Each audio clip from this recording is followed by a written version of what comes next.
बंदी छोड़ सतगुरु रामपाल जी भगवान की जय हो। परमपिता परमेश्वर सतगुरु रामपाल जी भगवान के आशीर्वाद से संध्या आरती शुरू होने जा रही है और गुरुदेव भगवान ने हमें जो विधि बताई है अपने सतगुरुदेव भगवान की महिमा के लिए, उनकी स्तुति के लिए तीनों समय की जो आरती की जाती है, उससे पहले हमने जो दंडवत प्रणाम करना होता है एकमात्र अपने गुरुदेव भगवान के स्वरूप के आगे।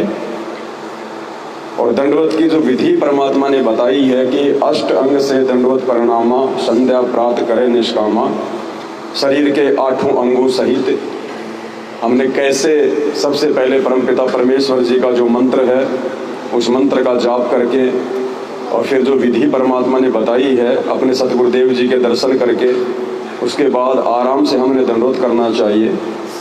उस विधि से सभी भाई बहन दंडवत कर रहे हैं और जब तक हम विधि को सही प्रकार से फॉलो नहीं करेंगे, सतगुरुदेव भगवान के द्वारा जो भक्ति विधि हमें समझाई गई है, बताई गई है, पुस्तकों में लिखी गई है, जब तक विधिवत हम कोई आध्यात्मिक क्रिया नहीं करेंगे तो हमें उसका लाभ भी संपूर्ण नहीं मिलेगा। और आज नहीं तो कल हमने इस विधि को अपनाना ही पड़ेगा।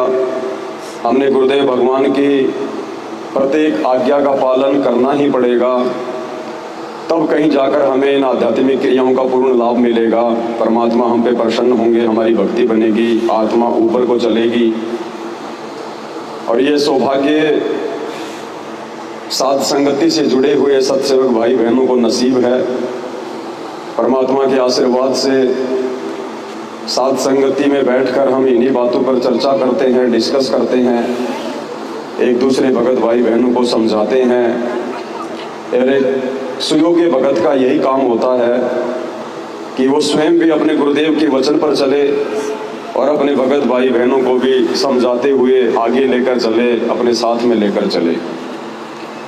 तो संध्या आरती से पहले सभी भगत भाई बहन दंडवत कर रहे हैं जो विधि परमात्मा ने बताई उस विधि से, और उसके बाद में सभी भगत भाई बहन मालिक के दरबार के सामने खड़े होकर आरती करेंगे। हालांकि ऐसी कोई बाध्यता नहीं है, यदि किसी भाई बहन को कोई दिक्कत है, कोई प्रॉब्लम है, कोई बीमार है या कोई डिसेबल है, किसी का कोई अंग भंग है या कोई ज़्यादा ही बुजुर्ग है, तो वो बैठकर भी आरती कर सकता है, लेटकर भी आरती कर सकता है, जैसी भी उसकी परिस्थिति है। लेकिन जो भगत भाई बहन बिल्कुल सही हैं, जिन्हें कोई शारीरिक दिक्कत नहीं, परेशानी नहीं, स्वस्थ हैं, अब उनको तो इस ज्ञान को आधार बनाकर अपने गुरु को भगवान मानकर और उनकी महिमा में, उनके सम्मान में हमने खड़े होकर ही आरती करनी चाहिए। आज से पहले जब हमें ये ज्ञान नहीं था, हम भी उन्हीं पत्थरों को पूजा करते थे। 1-1 घंटे की आरती, आधा घंटे की आरती हम उन बेजुबान पत्थरों के आगे खड़े होकर किया करते थे। उस समय हमारे मन में जरा भी ये बातें नहीं आती थी कि मैं खड़ा होकर आरती क्यों कर रहा हूँ। कोई भी अगर बैठ जाता था तो दूसरा व्यक्ति उसको टोक दिया करता था कि भाई बैठ क्यों गया, भगवान के आगे तो खड़े होकर आरती होती है ना। और अब जब हमें सही भगवान मिल गया, जिंदा भगवान मिल गया, वास्तविक परमात्मा मिल गया, तो अब हम लोग सही विधि से आरती नहीं करते। एक दूसरे को कोई समझाता नहीं है, कोई बताता नहीं है। तो भाई और बहनों, थोड़ा सा विचार करना पड़ेगा, मालिक के ज्ञान को आधार बनाना पड़ेगा, अन्यथा भक्ति करते करते भी हमें इस भक्ति के संपूर्ण लाभ प्राप्त नहीं होंगे। परमात्मा ने बहुत जगह बता दिया, बहुत जगह समझा दिया। अब हम भगत भाई बहनों ने उनके संकेतों को समझना पड़ेगा और अपने आत्म कल्याण के लिए यथार्थ भक्ति विधि को अपनाते हुए जो है आगे बढ़ना होगा। तीसरी बात, जब भी आरती करते हैं तो हमारे सिर के ऊपर कोई कपड़ा होना चाहिए।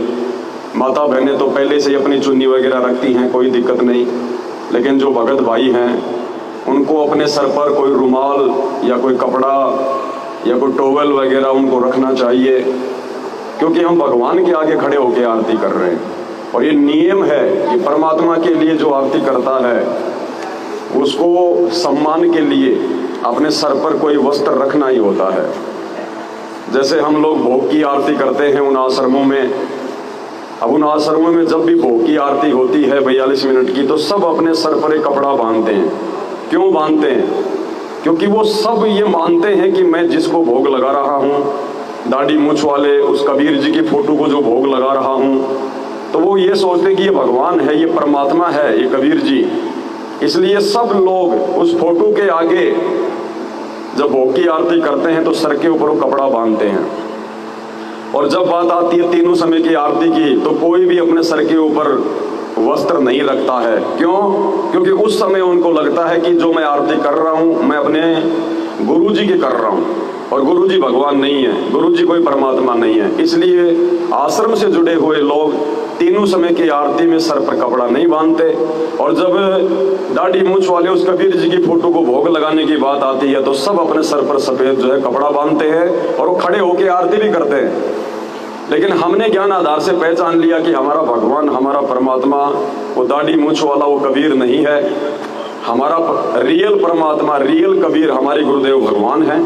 तो हमने हर प्रकार से उनके सम्मान में हर क्रियाओं को अपनाना पड़ेगा, तभी परमात्मा हमसे जो है प्रसन्न होगा। तो सभी भगत भाई बहनों का जो दंडवत है वो कंप्लीट हो चुका है। अब परमात्मा जी के आशीर्वाद से संध्या आरती शुरू होगी।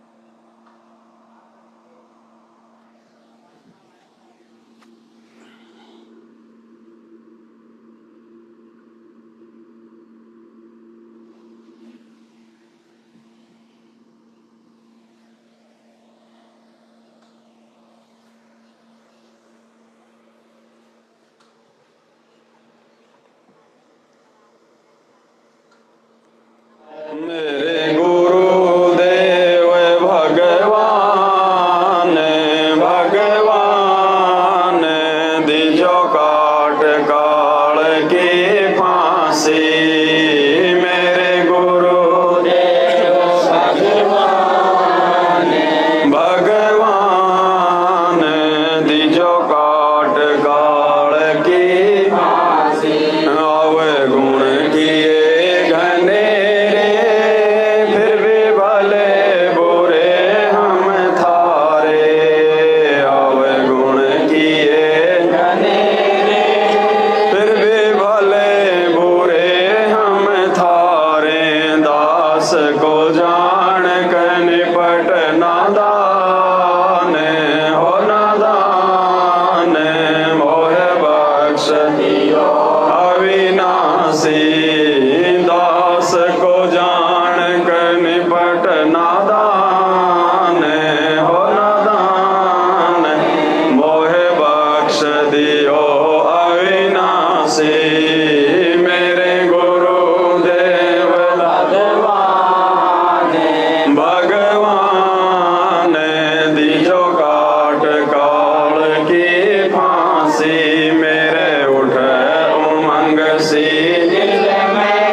दिल में तुम्हें याद कर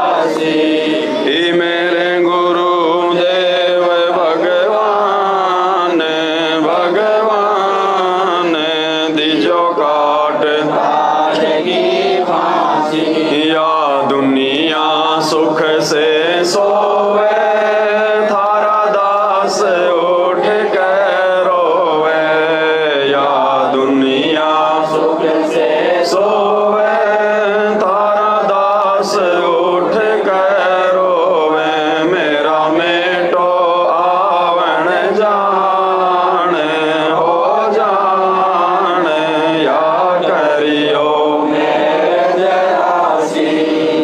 मेरा मेटो आवण जान हो जान या करियो मेहर जरासी मेरे गुरुदेव भगवान भगवान दियो काट काल की फांसी नहीं तपत शिला पे जलना कोई चौरासी का बहना नहीं तपत शिला पे जलना कोई चौरासी का बहना रोग कटा सुमेर समान हो समान या गई काशी रोग कटा सुमेर समान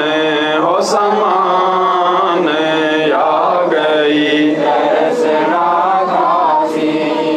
मेरे गुरुदेव भगवान भगवान दिजो काट काल की परमेश्वर सतगुरु रामपाल जी दाता आपकी घनी अमोलख बाता परमेश्वर सतगुरु रामपाल जी दाता आपकी घनी अमोलख बाता थारा पवन दास अज्ञान अज्ञान कि जो सतलोक का वासी थारा पवन दास अज्ञान अज्ञान कि जो सतलोक का वासी मेरे गुरुदेव भगवान भगवान दियो काट काल की फांसी परमेश्वर सतगुरु रामपाल जी दाता आपकी घनी अमोलख बाता परमेश्वर सतगुरु रामपाल जी दाता आपकी घनी अमोलख बाता थारा पवन दास अज्ञान अज्ञान सात लोक का वासी थारा पवन दास अज्ञान अज्ञान कि जो सात लोक का वासी मेरे गुरुदेव भगवान भगवान दिजो काट काल की फांसी मेरे गुरुदेव भगवान भगवान दिजो काट काल की फांसी बंदी छोड़ सतगुरु रामपाल जी भगवान की जय हो बंदी छोड़ सतगुरु रामपाल जी भगवान की जय हो बंदी छोड़ सतगुरु रामपाल जी भगवान की